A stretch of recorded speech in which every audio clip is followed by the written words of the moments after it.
Hi, everyone, and welcome back to our series on cultivating inner resources for challenging times. Really glad that you're here, and moreover, I'm really glad that you're taking care of yourselves out there. That's especially important these days, and I'm glad you're joining us for this. So, as always, the premise behind the series is that there's no guarantee of getting sick, but there is a guarantee of dealing with change and uncertainty and all the emotions that go along with that. So cultivating our inner resources is equally as important as cultivating all of the external ones in keeping ourselves safe. So all this week we have been talking about all of the things that we're adapting to, the changes we're making in different areas of our lives. And today we're going to be talking about our changed relationship to how we take care of ourselves. Our theme is welcoming support. And our skill is engaging ritual, and I'll unpack that more in a second. As I read the poem today, the reading today, just allow yourself to arrive in the space and allow the words of the poem to reach across time and distance and settle into you in whatever ways they need to. So, our theme today is welcoming support.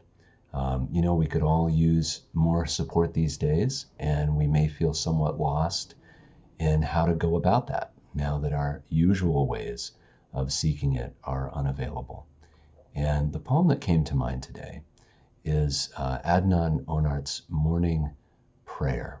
It's a poem about a very personal ritual, but also about how we can use ritual to bring us closer to the support that we need. So here's Adnan Onart's Morning Prayer. In a poor Istanbul neighborhood, at the ground floor of our house, my great-grandmother says, "It is time for morning prayer." If you pray, she says, pure as a child, from this corner of the room, an angel will appear. I am 5 years old, closing my eyes. Allahu Akbar. Assalamu alaikum wa rahmatullah. I am 50, opening my eyes. In Boston, Massachusetts, in a not-so-poor neighborhood, at the top floor of our house, praying my morning prayer. From that corner of the room, my great-grandmother appears.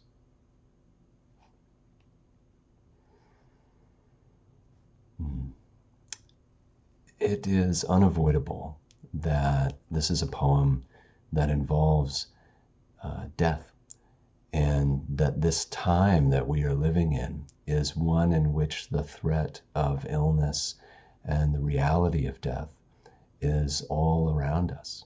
And there's a huge power in that.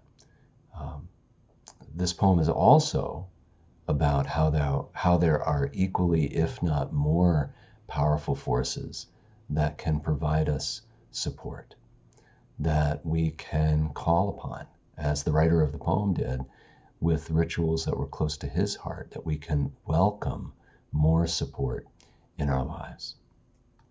And, this is a really powerful time, and it has the potential to unleash so many powerful things. We have already seen how many people are here to help and support. We have seen those in whom greed has been awakened, fear has been awakened, but so many more in whom the instinct to love and care has been made real. It reminds me of that quote from Mr. Rogers, who said that when something bad happened and he was scared as a child, his mother would say, "Look for the helpers." And we have seen so many helpers. So one of the things we can do to help ourselves to get more support is to explore what help we need and what rituals might invite that help in, whether it be a prayer or a call to a friend or just some ritual that allows us to draw on inner strengths. We have the ability to take care of ourselves. So, as you navigate this day, the question you can hold in your heart: